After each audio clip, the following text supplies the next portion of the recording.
안녕하세요. 코인 알려주는 남자입니다. 비트코인 가격은 여전히 25K 중후반대를 횡보하고 있습니다. 이런 와중에 코인 시장에는 아주 다양한 이야기들이 쏟아지고 있는데 내용들을 놓치지 않게 잘 정리해서 전달하도록 하겠습니다. 캐시우드의 이야기와 비트코인의 가격 상승에 반감기보다도 중요한 게 있다는 주장이 있어서 이 부분을 살펴보고 비트코인 현재 상황에서 가장 중요한 홀더들의 움직임을 파악해서 앞으로 어떻게 될지에 대해서 이야기 나눠보도록 하겠습니다. 알트코인의 시간이 언제 올지 지표를 통해서 해석을 해보고 예측하는 시간을 가져보고 마지막으로 구글이 코인 시장에 여전히 간을 보고 있습니다. 어떤 내용인지 살펴보도록 하겠습니다. 어제 미국 주식 같은 경우는 유가와 경기 침체, 긴축, 인플레 모든 것들이 엮이면서 하락한 모습을 보이고 있습니다. 한 4일 정도 영상에서 미국 주식이나 이제 거시경제 상황이 좋지 않을 가능성 이런 지표들을 말씀을 드렸는데 그게 한 번에 영향을 다 받으면서 미국 주식이 조금 하락한 모습을 확인할 수 있습니다. 오늘은 거시경제 상황에서 이 연준이 갚아야 되는 이자가 기하급수적으로 늘어나고 있는 이 지표에 대해서 잠깐 보도록 하겠습니다. 이거는 연준이 금리를 급격하게 올랐잖아요. 금리를 올리면서 그러니까 이제 갚아야 되는 이자들을 같이 이제 급격하게 상승한 모습을 보이고 있는데 이것 때문에 이제 금리 올리기 전에 연준이 금리를 올릴 수 있는 그 제한이 있을 거다 많이 이야기를 했었습니다. 근데 그럼에도 불구하고 역사상 가장 빠르게 금리를 인상을 했고요. 그러면서 동시에 이제 연준에서는 그걸 갚아 나가야 되는 것들이 이제 돌아오고 있다. 이게 내년 정도 되면은 직접적으로 영향을 미칠 가능성이 있기 때문에 이 부분 변수가 연준의 정책에 어떤 변화를 줄지도 살펴봐야 되겠습니다. 결론으로 말씀을 드리면은 이제 금리를 더 올리기에는 빡세다. 피벗이나 혹은 이제 인하 바꾸는 정책을 바꿀 가능성이 있다라는 말씀을 드리는 겁니다. 비트코인 시브드릴 자료를 보면서 코인 이야기를 시작해 보도록 하겠습니다. 가장 중요한 부분이 이 24.8K 부분에 강력하게 있던 매수벽이 사라진 모습 이런 것들이 지금 봐야 되는 부분이고 이 매수벽이 사라지면서 동시에 갈색고래가 매수한 모습을 확인할 수 있습니다. 매수벽 같은 경우는 24.8K에서 9K 이 후반대가 중요한 지지대 라인이고 어떻게 돼야 되는지 저희가 살펴봐야 된다고 자주 말씀을 드렸기 때문에 요 매물대가 조금씩 변화하고 있는 것들에 대해서 캐치를 해야 되고 두 번째로는 요 부분이 사라지면서 이 갈색 고래가 대형 고래가 이제 매수를 가져갔다. 이런 것들은 보통 해석을 할 때 이게 사라지면서 요 부분을 매수한 부분이 아닌가 이렇게 볼 수 있기 때문에 그 움직임의 변화 살펴봐야 되겠습니다. 그러면서 동시에 어제 새벽에 제미니 거래소에서 비트코인이 한 4,000개에서 5,000개 사이가 입금이 됐다고 합니다. 이 부분은 이 거래소가 좀 중요한 부분인데요. 제미니나 코인베이스 같은 경우는 기관들이 이용하는 거래소이기 때문에 이 안으로 들어오는 자금들은 기관의 자금일 가능성이 있다. 그러니까 다른 곳들보다는 확률이 높거든요. 그 부분을 봤을 때 기관이 어떤 특정 기관이 일부 매도하기 위해서 거래소로 옮긴 건 아닌가 이런 예측을 해볼 수 있고 4,000개에서 5,000개 정도는 코인 시장에 단기적으로는 영향을 줄 수 있는 물량이기 때문에 비트코인 가격이 아래로 변동성을 보일 수 있는 그 변수가 존재한다 이런 것들을 캐치를 해야 되겠습니다.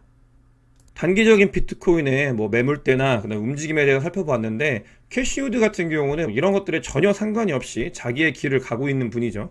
캐시우드는 아크에서 비트코인 현물 ETF 승인한 걸 넘어가지고 지금은 비트코인이 아니라 이더리움의 현물 ETF를 승인을 했습니다. 다른 곳들보다도 굉장히 빨라요, 움직임이. 블랙록이나 다른 곳들이 비트코인 현물 ETF를 승인하기 훨씬 몇 년 전부터 비트코인 현물 ETF를 아크에서는 신청을 했고 그게 지금 꽃을 발하고 있는데 이더리움 현물 ETF도 이더리움 선물 ETF가 아직 승인하지 않았음에도 불구하고 아크에서는 발빠르게 움직이고 있습니다. 이 모습 같은 경우는 본인이 그 다음에 아크가 이 코인 시장에서 주도권을 절대 뺏기지 않겠다 이런 움직임과도 같고 최근에 캐시우드의 인터뷰를 막 많이 보고 있는데 굉장히 굳건해요. 이 코인 시장에 대한 믿음과 신뢰, 그 다음에 성장 가능성 이 안에서 먹거리가 굉장히 많을 거다라는 그 확신이 굳건하고 이런 부분들이 이더리움의 현물 ETF 승인까지 이어졌다.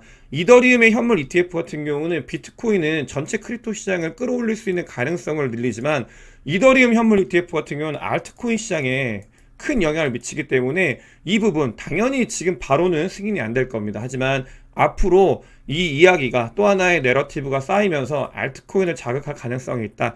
이런 것들을 이 기사에서 확인을 할 수 있겠습니다.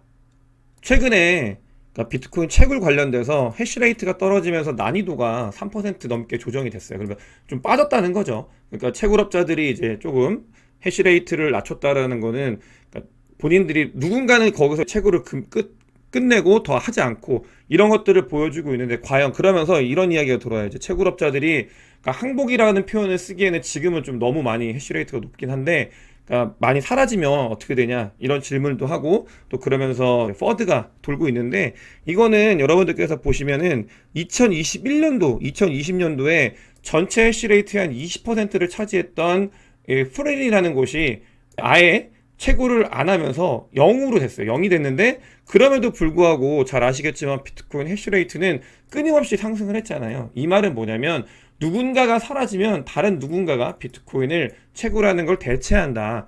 역사적으로 그래 왔고, 비트코인은 그렇게 설계가 되어 있다라는 거를 증명을 하고 있는 자료입니다. 여러분들께서 뭐 해시레이트가 좀 낮아졌다, 지금 압도적으로 너무나 큰 상승을 했기 때문에 여기서 이만큼 낮아진 거는 별 의미를 안 두셔도 됩니다. 다만 요즘에 크립토 시장에서 이런 자료 하락하는 것들은 많은 사람들이 이제 숏에 재료로 쓰기 때문에 최근에 잠깐 이슈가 됐던 것 같아요. 그래서 그런 부분들이 별로 걱정할 필요 없다라는 말씀을 드리고 싶어가지고 이 자료를 가지고 왔습니다. 다음으로 이제 비트코인의 반감기보다도 비트코인 가격 상승에 다른 변수가 많이 영향을 미쳤다라는 주장이 또 돌고 있어요. 이 주장 같은 경우는 최근에 있었던 일이 아니고요. 매번 반복되었던 일이고, 이런 이야기가 강해질 때마다 드는 생각은, 다 바닥이 다져지고 있구나. 그러니까 이런 이야기가 돌 때 항상 바닥이었었거든요. 그래서 그런 부분들을 보면 비트코인은 자체의 노력, 그 다음에 그 자체의 펀더멘탈로 비트코인 가격이 오르는 게 아니다, 이런 주장이에요. 비트코인은 외부의 변수에 취약하다, 이걸 주장하기 위해서 많이 가지고 온 논리인데, 글로벌 M2 통화의 이 상관관계가 높다, 이 이야기를 하고 있고, 사람들이 많이 이거를 채택을 하고 받아들이면 그때가 비트코인이 굉장히 가격이 약해지고 펀더멘탈적으로 오를까 의심을 하는 그런 시기에 요런 게 많이 도는데, 지금 그러는 것 같아요. 그래서 보시게 되면은, 그러니까 실제로 M2가 늘었을 때 비트코인 가격이 상승한 건 글로벌 M2가 늘었을 때, 그리고 지지난 영상에서 M1과의 상관관계에 대해서도 말씀을 드렸잖아요. 그러면서 동시에 말씀을 드렸던 게, 이 거시경제를 무시하면 안 된다, 이런 것들을 꼭 봐야 된다, 이런 주장을 했었는데, 그러니까 여기 M2에서도 마찬가지예요. 지금 M2가 줄어들고 있고 많이 늘지 않기 때문에 비트코인이 지지부진한 거다. 저는 이 의견을 동의합니다. 일단 기본적으로 동의해요. 그래서 이 글로벌 M2, 그 다음에 돈이 풀리는 유통 물량, 이런 것들을 반드시 살펴야 되는 이유가 여기 있다고 생각을 해요. 다만 여기 주장하는 것처럼 돈 풀리는 것만이 비트코인의 가격을 영향을 미친다라는 거는 동의할 수 없습니다. 첫 번째, 돈 풀리는 거 비트코인 가격에 지대한 영향을 미친다, 동의. 두 번째, 비트코인은 자체적으로 오를 수 있는 모멘텀이 없고 그냥 M2에 모두 종속이 돼 있다, 동의하지 않는다. 왜냐? 비트코인 반감기는 서플라이 디맨드 측면에서 너무나 당연하게도 늘 말씀드리지만 서플라이가 절반으로 줄는 거기 때문에 이 디맨드가 늘어난다고 하면은 비트코인 가격은 오를 수밖에 없다. 그 다음에 내러티브 같은 거, 인프라가 구축되는 거를 봤을 때 비트코인은 자체적으로 그러니까 가격을 오를 그 안에서 이 크립토 생태계에서 가격이 올릴 만한 요인들이 많이 있다. 이 두 가지가 말씀드렸던 그 글로벌 통화, 그 다음에 자체적으로 올라갈 수 있는 내러티브, 이 두 가지가 더해져서 강력한 상승을 이끄는 거다라고 생각을 하고, 여러분들께서도 하나에 이제 종속이 되지 않으시고 이렇게 다양하게 보셔야 된다는 말씀을 좀 드리고 싶습니다. 그럼 실제로 지금 이제 M2가 어떻게 되고 있는지 주요 변수라고 했으니까 살펴보면, M2 같은 경우는 조금씩 늘어나고 있는 걸 확인할 수 있습니다. 여기 웃긴 게, 페드는 아직 QT를 하고 있어요. QT라는 거는 돈을 자기들이 회수를 하고 있는데, 유동성 회수를 하고 있는데, 다른 글로벌 중앙은행들이 뭐 유럽 중앙은행, 그 다음에 일본 중앙은행, 그 다음에 중국 중앙은행들이 돈을 풀어가지고 글로벌 M2는 늘어나고 있는 추세입니다. 이게 지금 미국 제외하고 나머지 나라들은 힘들다, 이런 것들을 보여주고 있는 모습인 거죠. 그래서 연준이 자기가 피벗을 하고, 지들도 그 이자 나오는 거 감당 안 되면은 어떻게 해야 될 거 아니에요. 그럼 그런 시기가 다가오면은 이제 글로벌로 돈이 더 많이 풀릴 가능성이 있다. 그 시간을 잘 기다려야 된다는 말씀을 드리고, 지금 크립토에서 비트코인에서 가장 중요하게 봐야 되는 그 에이지가 있습니다. 어떤 거냐면은 비트코인을 6개월에서 12개월 정도 들고 있으시는 분들, 이분들이 가장 스마트한 움직임을 보이는 분들이에요. 어떤 거냐? 요때 비트코인 6개월에서 좀 생각해보세요. 12개월이면은 그러니까 올 초, 그 다음에 작년 말 비트코인 가장 하락해가지고 망했다라고 했을 때 매수한 사람들이거든요. 이 사람들의 움직임이 가장 스마트하고 지금 가장 중요한 움직임인데, 그러니까 움직임이 보면은 인플로우로 봤을 때 비트코인을 팔 생각이 없어요. 얘네들 같은 경우는. 왜냐면 남들이 다 망했다고 할 때 비트코인을 샀던 사람들인데, 이 사람들 같은 경우는 지금 비트코인을 계속 그대로 두고 있다. 더 움직일 생각이 없다. 이 말은 상승에 베팅을 하고 있다는 걸 확인할 수 있습니다. 거시경제 상황이나 지금 비트코인이 어떻게 움직이는지 판단하기 어려울 때는 좀 더 현명하게 투자한 사람들을 보면서 투자에 참고하는 것도 좋은 방법이잖아요. 6개월에서 12개월 되신 분들, 아직 비트코인 팔 생각이 없다. 이런 움직임 참고해야겠습니다.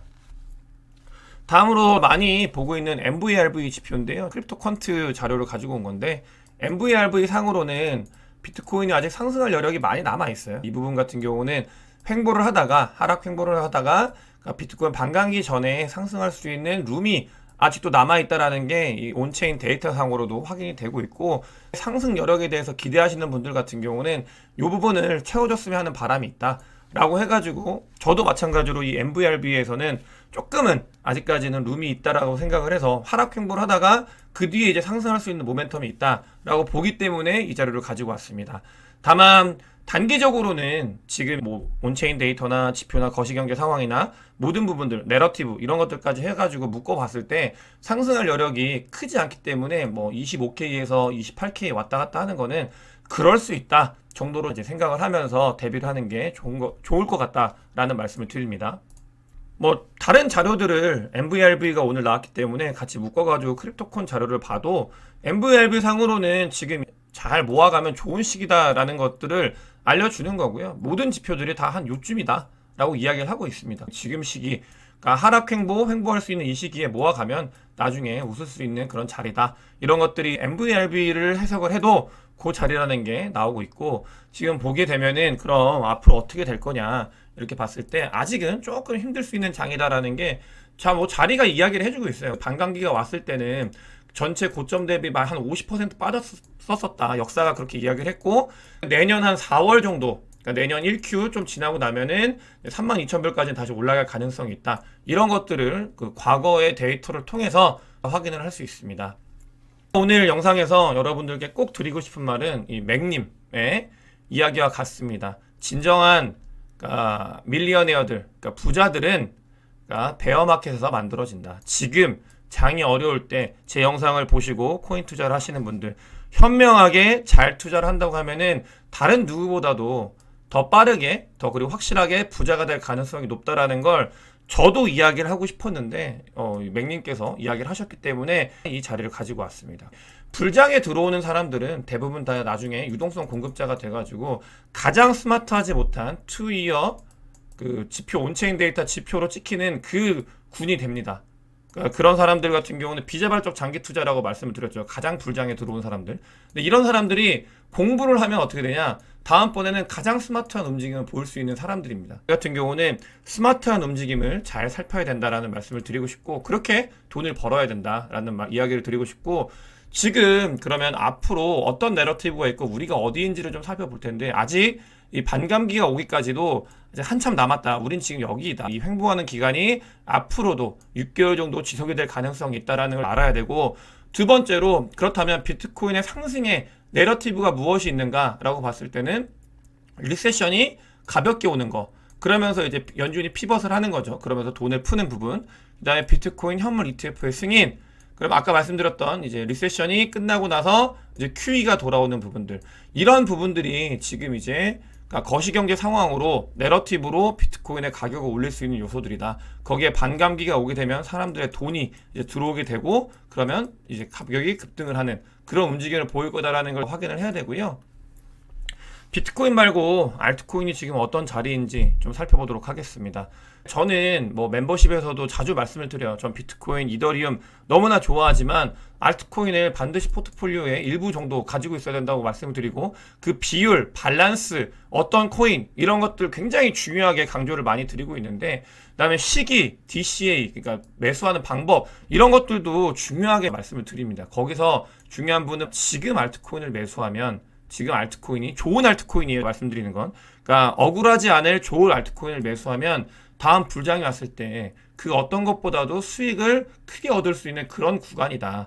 라는 지표들이 여러 가지가 있지만 여러분들께 이 한 가지를 좀 말씀을 드리겠습니다. 그렇게 비트코인과 알트코인, 이더리움을 축적하는 거에 포커스를 두는 아주 좋은 시기다라는 거를 꼭 아셨으면 좋겠습니다. 물론 지표나 가격은 지금 힘들 수 있지만 이 힘듦을 견뎌가지고 아까 말씀드린 것처럼 더 큰 부를 쌓기 위한 준비의 기간이다라고 보면 좋을 것 같고요.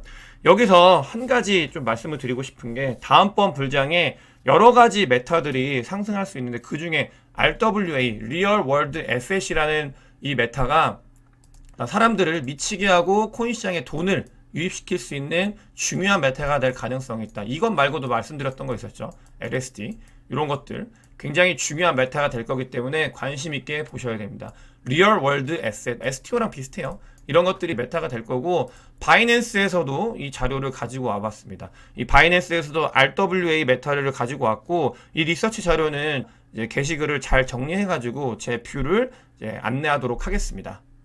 그냥 리서치 자료 영문으로 된 거 보면 무슨 내용인지 잘 모르니까 가공을 해가지고 제 생각과 더해서 게시글을 통해가지고 잘 안내해 드리도록 하겠습니다. 구글 같은 경우는 지금 계속 간을 보고 있는데, 그러니까 구글은 다른 회사가 아니에요. 뭐 AI 회사도 아니고 구글은 광고 회사입니다. 광고 회사. 광고가 매출이 제일 크고 그냥 결국 어떻게 하면 광고를 더 효율적으로 할까, 더 많은 돈을 끌어당길 수 있을까 하면서 그 위에 여러 가지를 만드는 회사인데 지금 구글에서 NFT 관련된 광고를 이제 다시 허용을 한다고 합니다. 구글 같은 경우는 과거에 모든 크립토 관련되어 있는 광고를 금지를 시켰어요. 근데 그런 게 광고 시장에 영향을 미치지 않았는데 최근에는 계속 간을 보면서 이 웹3 시장 다시 광고 수익을 얻기 위해서 정책을 하나씩 바꿔가고 있습니다. 이거는 어쩔 수 없어요. 이 시장이 커져가고 있고 이 시장이 올바르게 성장하고 있는 시장이기 때문에 놓치면 안 되고 정책적으로 구글에서 변화를 주고 있다. 이런 부분들은 이제 웹2에 있는 그냥 일반 사람들이 웹3로 넘어오기에 좋은 그 플랫폼 발판이 되기 때문에 이런 부분들도 인프라가 구축이 되어 가고 있다. 저희는 이 안에서 잘 빌딩을 해 나가야 된다 라는 말씀을 드리면서 오늘 영상 마치도록 하겠습니다. 영상이 도움이 되셨으면 구독과 좋아요 많은 공유 부탁드리겠습니다.